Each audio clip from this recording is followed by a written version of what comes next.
Season is getting close for the International SuperModified Association. Matter of fact, it is coming up real soon. You guys are getting this on Friday. A week from today will be an open practice for the ISMA Tour. And then on Saturday, June 4th at Oswego Speedway, the first of 8 weekends and 10 races for ISMA will begin. Danny Soule is the new president. They're thrashing on the car in the background here over to the left as you look at the screen. How are we doing, Dan? Good.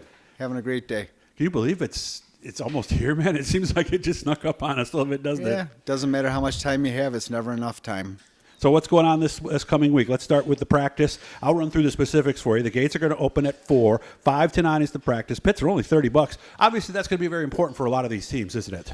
Yeah, ISMA's taking it upon being realistic, and there's a lot of people traveling from out of town, New England, down south, Ohio, and we basically have changed the rule which we can practice the day before when Oswego has open practice, and gives the Oswego guys who typically run without the big wing on top an opportunity to get set up. And hopefully it's reciprocal, that if some guys need help, want to get set up, and we want everybody to be competitive and have a really fun, good race. And the nice thing, too, is if there's a problem, they've got 24 hours to try to fix it, too. Yes. So that's another big thing about it. As for race day itself, like we said, on June 4, first one, let's see, did we run the times on yet? Yeah, 2 p.m. for the pits, practice at 3:15, time trials at 5, racing is at 6. How does the show work? What happens after time trials? How is the lineups and everything put together?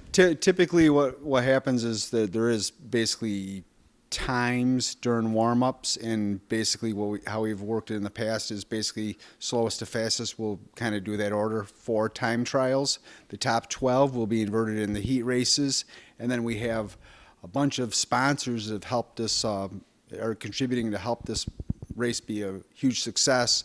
We'll do the pill draw with the top 12 or top 4 qualifiers from each race on the front straightaway. Okay, and you said some of the sponsors are going to actually do it, so yes. Be a driver with the sponsor? Yeah, the sponsors are going to select for a team. That. Yeah, it should be fun. Yeah, because I mean, they're going to give it like, oh, what are you doing? Pick a 12 for me, this kind of stuff. It could be some fun. Some of the sponsors, by the way, Tammy 10 Media, Cape Cod Aggregates, Middlesex Interiors, Billy Whitaker Cars and Trucks, NBT Bank, Shea Concrete, and, of course, Corpac Point Fund, of course, is sponsored by Miller Electric and J&S Paving. So did I get them all? Yes. All right. So how excited are you? I mean, we've been talking since, I think, January, and you've been helping me meet a lot of the guys. I mean, this is what we've all been working for.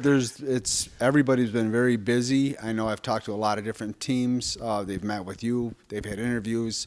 Doug will also come up Friday night, the Fast Friday, and he wants to meet with, have conversations with as many people as possible. Every one of you. And expose you for the good and the bad. I was hoping you were going to finish that.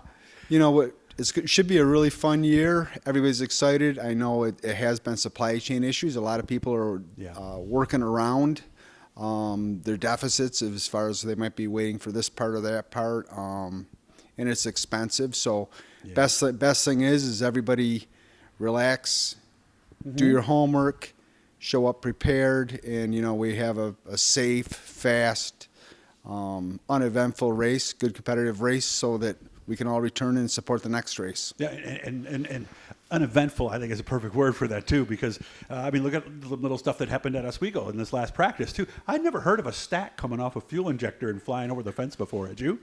Oh, you have? Yeah, we have. Okay, all right. I thought that was a totally new one at that point, but they didn't have another stack, so what are you going to do? A stack blowing off the car is better than a wheel falling off a car. Yes, or a lot worse. So that could happen at this point. So, and you understand, because I've talked to a lot of people who are in your position with traveling series, this is not going to be the average year for a multitude of reasons. It's probably not, is it? No, it's a challenge for everyone. Yeah. John Nicotra has spent a lot of time working with a lot of these sponsors and people, avid SuperModified supporters, and got everybody on board to promote this. And it's going to be a 3-race series, so there's a point fund for the 3 races, and I believe that's presented by J&S Paving and Miller Electric. And this is the Oswego 3 races, yes, correct? The 3 winged races of Oswego. And, ideally, that works out beneficial for everyone. Guys in New England, guys in Ohio, the Oswego guys, and then we can reciprocate and also support other races all over the country and have good attendance elsewhere, so we can start beefing up our purses, attract more sponsorship. And, we have a nice head of steam right now, even though we're faced with this economic situation. But I think collectively as a team, this is good. I heard that. What was that? You knew that was going to happen. I was looking forward to that, though. But if there's ever a time for people to come together in the winged super and also the super modified world, this is that time, is it not? Yeah.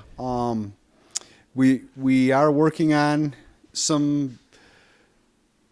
Ideally, I have a conversation that's got to spend an hour and a half today with a potential sponsor for the ISMA Point Fund, which is a pretty significant number.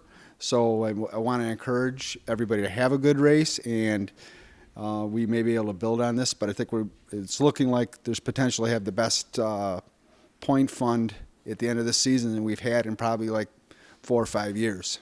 Long term, how do you get, and I didn't ask Danny this question, so I'm kind of curious what the answer might be. How do you get like maybe some of the 350 smack guys, maybe some of the guys who run supers but don't run the wings? How do we get them into the mix, if not this year, next year, maybe the year after that?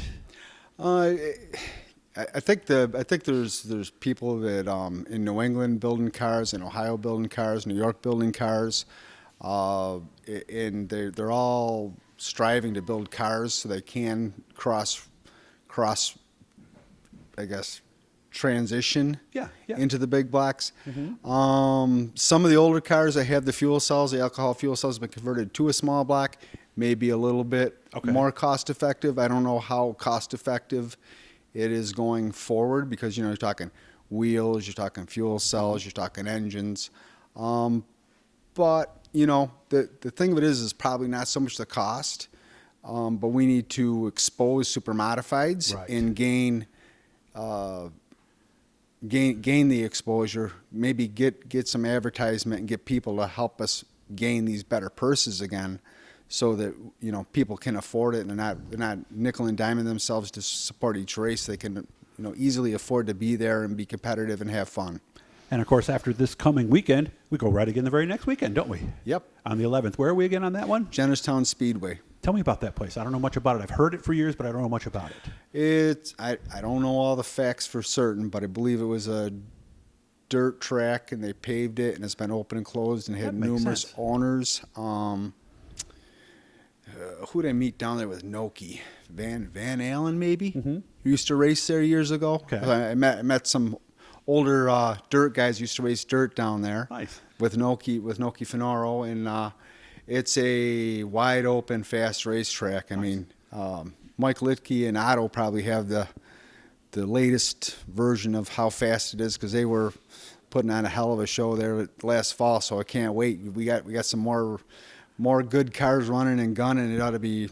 Last year was a good show. This year is probably going to be a wicked show. All right, so for guys in Central New York, if you're looking to hit the road and see a track, like as you could tell from Dan's reaction here, there was some darn good racing. It's fast. And, of course, the ISMA cars will be on it. ISMA.com is how you can find out more.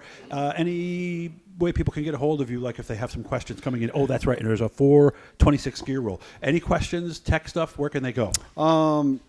My phone number is on the website. It is, okay. Right under contact. I'm daniel.soule@outlook.com if you want me personally. Most people, if you don't might know my phone number, know somebody who does know how to call me, or leave a message right on the website. And Jessica Ordway, Dennis Heppel, Deb Forgy, Keith, they've all really done an outstanding job this year, and everybody, the whole staff and board, they do the best they can to support everything, but all of us are attached to a race car, so we got one foot on the brake and one on the gas, and I'm finding personally the challenges of presidential stuff. I wish I could do more with ISMA right now. However, I don't want to be completely embarrassed and not show up without my race car. And I'm going to get back to that right now. Good to see you again, Dan. Hit the bluey, subscribe, ISMA.com. All the stuff is there. And if, like he said, use the contact stuff if you have any questions. Good luck getting everything going, and I will see you again